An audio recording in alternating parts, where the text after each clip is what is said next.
Assalamualaikum warahmatullahi wabarakatuh. Berjumpa kembali dengan Bu Rini di YouTube channel MIT Nurul Iman 2. Hai anak-anak hebat 5 Granada. Apa kabarnya teman-teman hari ini? Semoga teman-teman dan keluarga dalam keadaan sehat walafiat ya. Hari ini di pelajaran fikih, materi kita masih melanjutkan materi pekan sebelumnya, yaitu tentang haji. Untuk pembahasan hari ini, kita akan mempelajari tentang amalan ibadah haji.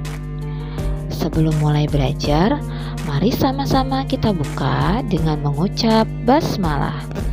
Bismillahirrahmanirrahim. Pelajaran 4, amalan ibadah haji. Amalan ibadah haji terdiri dari 1. Ihram dari mikot, yaitu niat melaksanakan haji atau umrah dengan berpakaian serba putih dinamakan ihram. Cara melaksanakan ihram adalah sebagai berikut. 1. Disunahkan untuk mandi, memotong kuku, menyisir, memakai wewangian dan berwudu. 2. Berpakaian ihram. Bagi laki-laki, pakaian ihram terdiri dari 2 helai kain.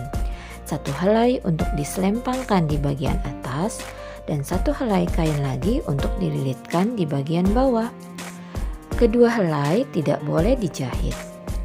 Untuk wanita, pakaian harus menutupi seluruh badan kecuali bagian muka dan kedua telapak tangan.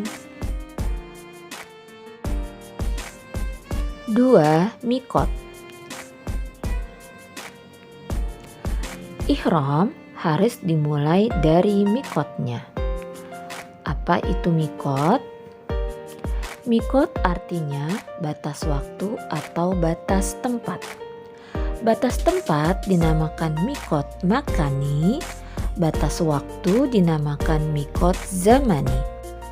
Mikot zamani untuk ihram yaitu dari awal bulan Syawal sampai terbit fajar pada hari raya haji tanggal 10 Zulhijjah sebelum waktu habis. 3. Tawaf. Tawaf adalah kegiatan mengelilingi Ka'bah sebanyak 7 kali. Tawaf bermula di Hajar Aswad dan berakhir di situ pula. Tawaf ada 6 macam, yaitu 1. Tawaf kudum, yaitu tawaf yang dikerjakan jamaah haji ketika baru tiba di Mekah atau disebut tawaf selamat datang. 2. Tawaf ifadah, yaitu tawaf yang menjadi rukun haji. Ketiga, tawaf wada, yaitu tawaf yang dilakukan jamaah haji ketika akan meninggalkan tanah suci Makkah. Tawaf ini termasuk wajib haji. Keempat, tawaf tahalul, yaitu tawaf yang menghalalkan barang yang haram atau terlarang karena ihram. Kelima, tawaf nazar, yaitu tawaf dalam melaksanakan nazar. Dan keenam, tawaf sunnah, yaitu tawaf yang dikerjakan pada setiap waktu atau pada sembarang waktu. Cara mengerjakan tawaf yaitu 1. Berniat untuk mengerjakan tawaf. Kedua, dimulai dari Hajar Aswad sambil membaca Bismillahi Allahu Akbar. Kemudian menciumnya. Bila tidak mampu, cukup dengan isyarat. 3. Berjalan mengelilingi Ka'bah sampai 7 kali putaran sambil membaca doa-doa. 4. Selesai tawaf berdoa di multazam. Multazam yaitu tempat yang mustajab yang berada di antara Hajar Aswad dan pintu Ka'bah. 5. Setelah itu melakukan sholat sunnah 2 rakaat di Maqam Ibrahim dan Hijr Ismail. Keenam, disunahkan minum air zam-zam. 4. Sa'i. Sa'i adalah berlari-lari kecil antara Bukit Sofa dan Marwah sebanyak 7 kali. Sa'i dilakukan setelah sholat 2 rakaat sesudah tawaf. Syarat-syarat sa'i. 1. Dikerjakan setelah tawaf kudum atau rukun. 2. mulai dari Bukit Sofa berakhir di Marwah. 3. Dikerjakan sebanyak 7 kali. 4.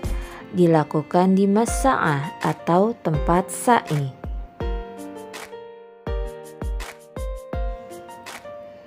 5. Wukuf di Padang Arafah. Wukuf artinya berhenti atau berdiam. Wukuf di Padang Arafah bagi jamaah haji waktunya mulai tergelincir matahari atau waktu zuhur tanggal 9 Zulhijjah sampai waktu fajar atau menjelang subuh tanggal 10 Zulhijjah. 6. Bermalam di Muzdalifah.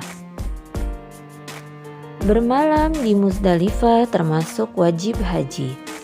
Kegiatan yang dilakukan di Muzdalifah selain mabit atau bermalam juga dilakukan untuk mencari batu kerikil sebanyak 49 atau 79 butir. Batu digunakan di Mina untuk melontar zumrah. 7. Bermalam di Mina. Pada tanggal 10 Zulhijjah, jamaah haji sampai di Mina, lalu wajib melontar zumrah Aqobah. Kemudian jamaah haji bermalam di Mina pada tanggal 11, 12, dan 13 Zulhijjah. Peraturan melontar jumrah. 1. Alat melontar harus batu kerikil. Selain batu tidak sah. 2. 7 batu dilontarkan satu persatu. 3. Melontar dengan tertib dimulai dari jumrah pertama, kedua, dan ketiga atau ula, wusta, dan aqobah. Tugas untuk hari ini.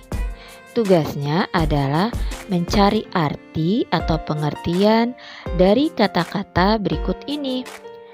1. Miqat. 2. Tawaf. 3. Sa'i. 4. Wukuf. Jawaban ditulis di buku tulis. Tulis dengan rapi ya, agar Bu Rini mudah mengoreksi. Lalu hasilnya difotokan dan dikirim ke nomor WhatsApp Bu Rini. Untuk jawaban, teman-teman bisa mencari di video yang hari ini Bu Rini kirimkan, atau bisa juga di buku paket di bab pelajaran tentang haji. Selamat mengerjakan. Alhamdulillah, materi fikih hari ini sudah selesai. Kita akan lanjutkan di pekan berikutnya. Selanjutnya, kita tutup dengan mengucap hamdalah.